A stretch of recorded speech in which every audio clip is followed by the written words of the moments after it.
On May 22nd, 2019, in Sturgis, Michigan, around midnight, 911 received an anonymous call reporting that they would find the body of a missing 42-year-old Kelly Jean Warner Miller, also known as KJ.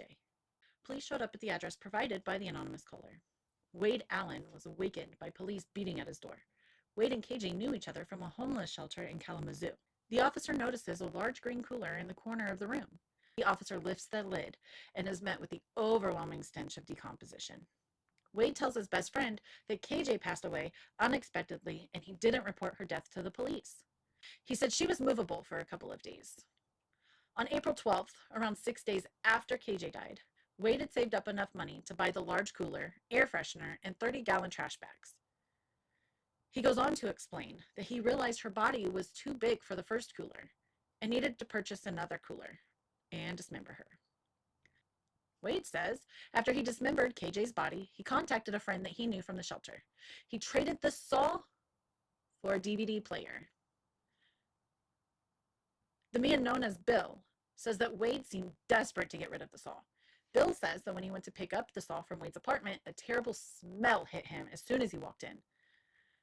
Later, he noticed that there was a chunk of something in the blade. Police wind up getting that saw from him. They took a DNA test of that chunk that was in the saw and confirmed that it was a piece of KJ. Wade tells the officers he wants to know what they will do with her because he wants to visit her. Following his interrogation, police received several statements from his cellmates. Now, you guys, this is gross. Tied the white ribbon around her neck.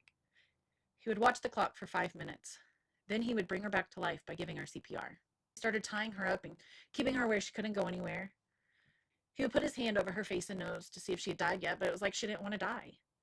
He even seemed to regard her suffering as an inconvenience for him. She wouldn't eat, so he would beat her with the belt to try to get her to wake up. He was lying in bed one day and felt the need to take a torch and to burn her tongue and her upper and lower private areas so that she would never have pleasure from another man again. He boiled water, put her in the bathtub, and poured scalding hot water on her feet to see any movement. She didn't move, she didn't scream, she couldn't do anything. He said it was so hot that it actually burned her skin off. Since she was not bothered by it anymore, Wade would warm her body in the bathtub. He would then have relationships with her body. And then he would put her back in the bathtub in cold water to slow the decomposition. Wade said that it was rough at first, but eventually her jaw opened up and he had to take advantage of that before he had to chop her up. He said that he was hoping that her decomposing in the coolers would hide the bruises.